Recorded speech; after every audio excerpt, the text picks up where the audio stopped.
Cesty věrnosti. Podcast o cestách, které člověka mění.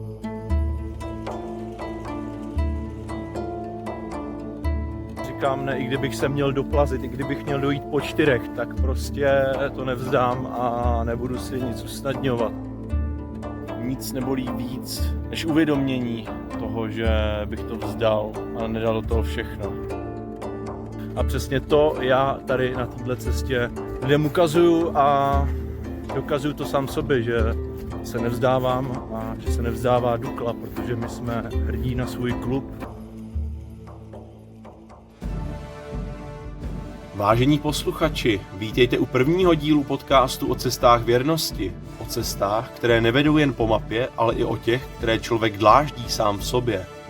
Mé jméno je Ferdinand Hlavsa a kromě toho, že jsem dlouholetým fanouškem a zaměstnancem fotbalového klubu Dukla Praha, jsem také vášnivým sportovcem. V posledních 2 letech jsem ušel 3 velké pochody na zápasy Dukly.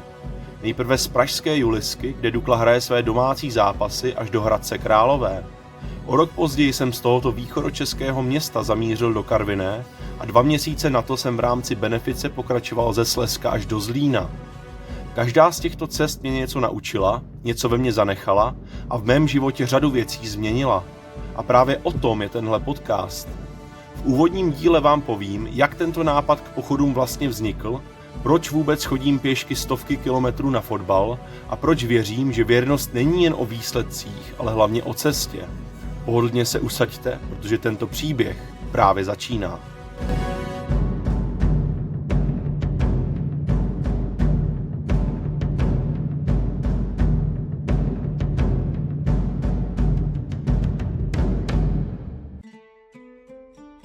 Když se Dukla v květnu roku 2024 vrátila po 5 letech mezi českou ligovou elitu, na počest tohoto počinu jsem se rozhodl udělat něco výjimečného. Něco, co jsem v Česku dosud neviděl, něco, co mě 3/4 roku předtím napadlo na svatojakubské cestě v rámci pochodu Sporta do Santiago de Compostela. Ano, dochází vám to správně. Napadlo mě jít pěšky na fotbal. Od stadionu ke stadionu. Vůbec jsem tehdy nevěděl, co všechno to obnáší, ale po postupu do první ligy jsem netrpělivě vyhlížel rozlosování nové sezóny, abych svou cestu na první venkovní zápas Dukly mohl začít plánovat. Když Ligová fotbalová asociace samotný los vydala, úvodní 4 zápasy vycházely vždy tak, že Dukla hrála v Praze. V prvním i druhém kole hostila na domácí půdě Plzeň a Bohemians, ve třetím pak zavítala na půdu Sparty a ve 4. hracím týdnu pak znovu na domácím hřišti přivítala Jablonec. A co takhle se rozehřát pochodem na Letnou, která je od dukelského stadionu Juliska jen necelé 3 kilometry? Ano, tohle byly mé prvotní myšlenky, které jsem společně s partou fanoušků zrealizoval a cestou na samotný zápas jsme se ještě stavili v jedné z hospod na pivo.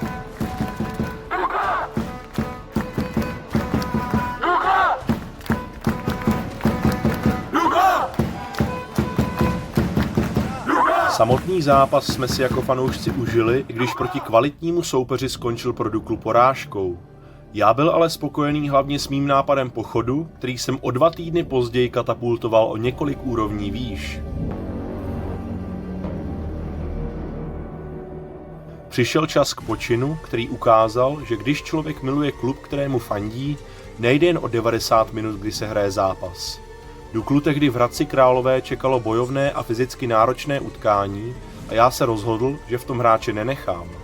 Celá cesta o 126 kilometrech tak byla určitým ekvivalentem toho, co hráče v 5. kole v hradecké Malšovické aréně čekalo.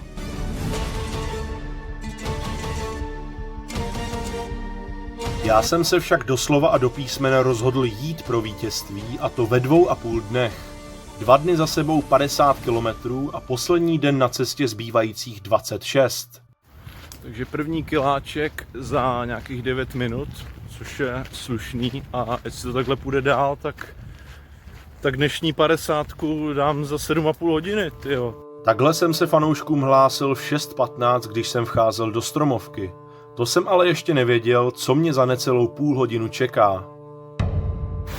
Jak jste si mohli všimnout, viděl jsem fakt úžasný počasí.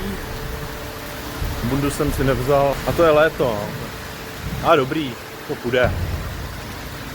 Je to tak, bundu jsem si chytře nevzal, ale měl jsem aspoň igelitovou pláštěnku, která na úvod dobře posloužila. Tak pršet přestalo, takže nádhera. 6 kilometrů, už jenom nějakých 42 a dneska hotovo. Přes rekonstruovaný Libeňský most jsem přešel na Palmovku a pokračoval dál přes Prahu 9. Takže jsem na nádraží v Libni. To samozřejmě neznamená, že bych se chtěl svíst nebo že bych už nemohl. Ale to znamená pouze, že tudy vede moje cesta a momentálně jsem hitnul 9,5 kilometru. Jak už jsem zmínil předtím, čekalo mě zhruba 50 kilometrů k prvnímu noclehu, který jsem měl u mamky na vesnici kousek od Peček. Z Žulisky jsem šel nejkratší možnou cestou, která mě po hezkých lesních cestách úplně nevedla. Jo, asi jsem trochu blázen, ale podél týhle hlavní budu skoro až do Českého Brodu, jo, tak nedá se nic, ale chci to mít co nejkratší. Krátce poté jsem po více než 3 hodinách chůze překonal hranici 20 kilometrů, občerstvil se a už za slunečného počasí opustil hranice Prahy. Z té dlouhé silnice jsem tady sešel hezky do lesa na krásnou lesní cestu, takže mě nikdo nezajede a můžu pokračovat dál z Prahy hezky do Úval a dál směrem na Český Brod, nicméně budu skoro v půli cesty dnešního dne. Z Úval následovala dlouhatánská cesta podél Českobrodské silnice do Českého Brodu, kam jsem dorazil před 1 hodinou odpoledne po 37 kilometrech. Se značnou časovou rezervou jsem se v jedné z místních restaurací naobědval a odpočatý jsem se vydal na závěrečnou 13. prvního dne hradeckého pochodu. To je to těžko uvěřitelné, ale po nějakých 42 kilometrech mám za sebou první kopec. Nakloněná rovinka, jo, ale kopec. Ale co absolutně nechápu, je to, že už mám jenom 8 km do cíle. Šílený, protože před pár kilometrama jsem překonal svůj dosavadní osobní rekord 38 km a teďka mám třeba 42 a jde to prostě úžasně. Nemůžu si stěžovat. A přesně v tenhle moment to Ferda zakřikl, protože jen necelou půl hodinu poté přišly první bolesti a poslední kilometry úvodního dne byly na krev, přestože jsem se stále přesvědčoval o opaku. Tak můžu říct, že mi chybí nějakých 6 kilometrů, ale že na mě začíná dopadat tak jako taková mírná krizička. Bolí mě levej nárt trošku, nevím moc z čeho, ale asi jak furt došlapuju a taky po nějakých 44 kilometrech to taky svoje udělá, ale jako není to nic hroznýho. 2 kilometry, bolest se stupňuje a každý krok mi přijde jako kilometr. A levá noha to je bolest. Jo. Poslední kilometr už to fakt šlapu krev, vodu, kdo ví co, ale jedu, teď jsem chytil druhý dech, dojdu to, prostě to dojdu. Říkám, ne, i kdybych se měl doplazit, i kdybych měl dojít po 4, tak prostě to nevzdám a nebudu si nic usnadňovat, protože ani ten zápas s Hradcem nebude snadný a každý tam bude muset odevzdat všechno. A přesně to já tady na této cestě lidem ukazuju a dokazuju to sám sobě, že se nevzdávám a že se nevzdává Dukla, protože my jsme hrdí na svůj klub a musíme k tomu přistupovat takhle všichni, od fanoušků až po hráče. Ano, takhle jsem se motivoval na závěrečných kilometrech, které pro mě byly opravdu bolestivé. Po příchodu do vesnice poblíž Peček, kde byla moje cílová destinace prvního dne, jsem přespal u mamky. Po příchodu mě nejvíce bolelo levé chodidlo, čemuž nepomohla ani relaxace v horké vaně, ani ve studenějším bazénu, nicméně jsem věřil, že po namazání vodnou mastí a po kvalitním spánku bolest ustane. S tím jsem ulehl do postele v 9 večer, abych se mohl další den v 6:30 opět vydat na cestu.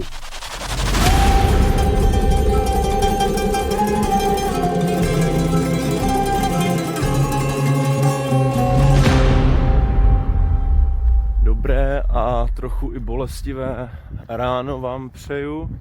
Vyrážím na další 47 kilometrovku směrem do jedné vesnice za Chlumec nad Cidlinou, kde mám rezervované ubytování. Včera jsem došel zhruba okolo 17 hodin, nebo možná i v 4:30. Snažil jsem se hodně regenerovat, odpočívat, studená voda, stretching. Nebylo to úplně jednoduché. Mám 2 puchýře na obou patách, do toho, nevím jestli ortopedický problém, ale bolí mě chodidlo na levý noze, což není příjemný vůbec. Stalo se mi to včera tak na takovém 42. kilometru. Do té doby bylo všechno v pohodě a pak najednou přišel zlom. Takže uvidíme, no, jak to půjde dál. Zatím to nějak jde, trošku na to kulhám, ale věřím, že to rozchodím a že to nebude problém. Na mé zdravotní problémy jsem se snažil nemyslet a naopak se snažil do okolí šířit pozitivitu. V ranních hodinách jsem procházel pečkami a každému, koho jsem potkal, jsem popřál dobré ráno a ať má krásný den, což mi pomohlo zapomenout na trápení v oblasti mých dolních končetin. Mám za sebou prvních 6 kilometrů druhého dne. Ta prvotní bolest ustála po prvním kilometru a když jsem se před chvílí stavil na pár minut jenom napít a trošku odpočinout, tak mě to zase chytlo, no. Takže asi nebudu moc tolik stavět. Než jsem vkročil do Poděbrad, cítil jsem, že se bolest začíná stupňovat. Rozhodl jsem se proto zastavit v lékárně, abych si koupil obvaz a zkusil jím bolavé místo stáhnout. Ptáte si, jestli to pomohlo? Nepomohlo. 6 kilometrů jsem se na obvázané chodidlo snažil došlapávat, ale bolest mě bodala do celé nohy. V jednu chvíli to bylo tak nesnesitelné, že jsem si sedl vedle silnice na pole a řekl si, že takhle to dál nejde a že něco musím změnit. S následující myšlenkou jsem poté vyrazil dál. Nic nebolí víc než uvědomění toho, že bych to vzdal a nedal do toho všechno.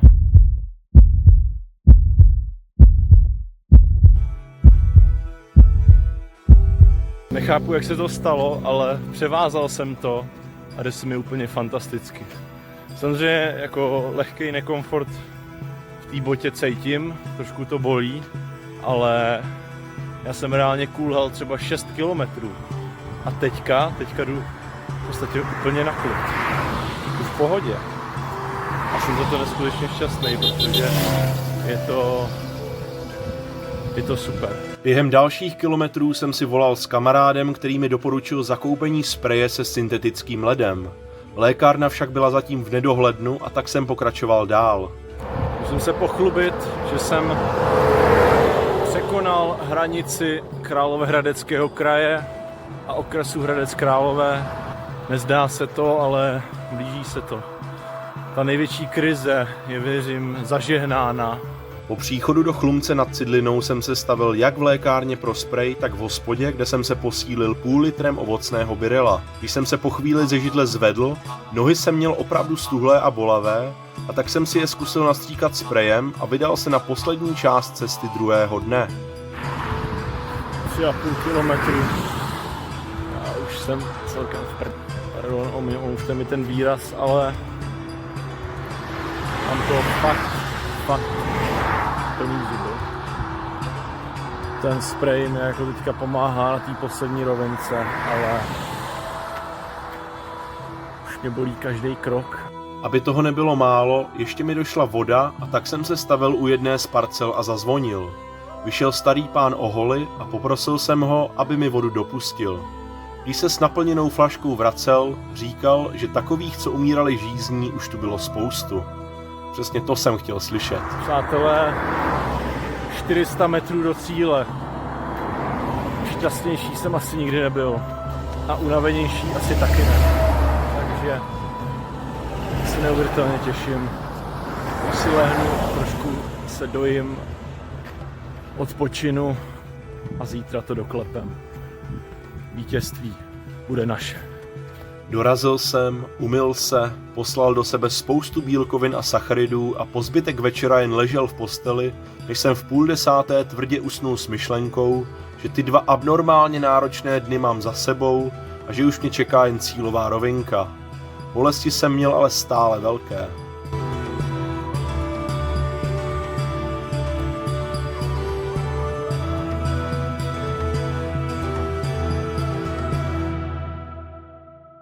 Právě jsem vyrazil k poslednímu dni cesty do Hradce, tady z vesnice Voleč, kde jsem byl ubytován, už jenom necelých 26 kilometrů a budu u Malšovické arény, kde věřím, že dnes vybojujeme 3 body.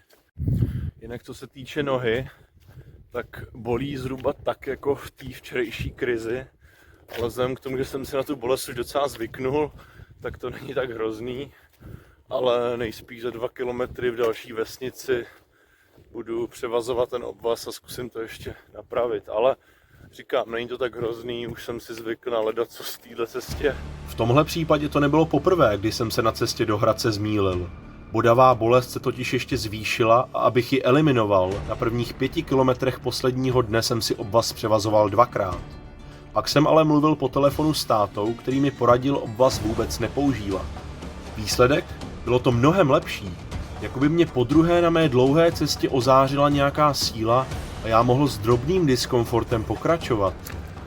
Zbývá mi nějakých 9 kilometrů.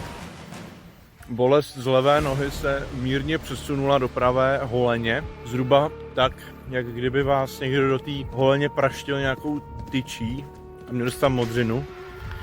Nikdo nepraštil, modřinu tam taky nemám, ale bolí to úplně stejně. 4 kilometry ke stadionu, nic jiného mě teď nezajímá, než Malšovická aréna. Dorazím s čistou myslí, s čistou hlavou.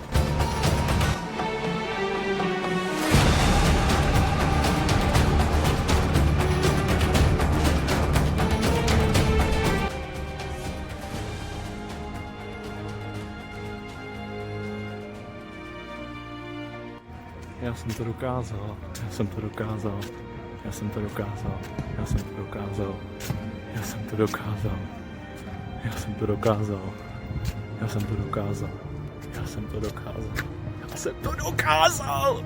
Ano, je to tak.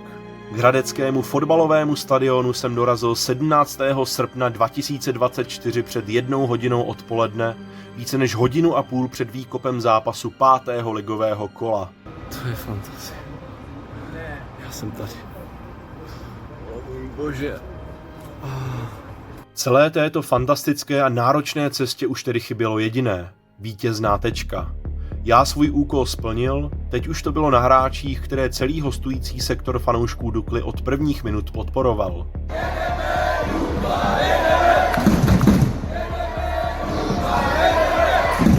Zápas se však pro Duklu nevyvíjel dobře.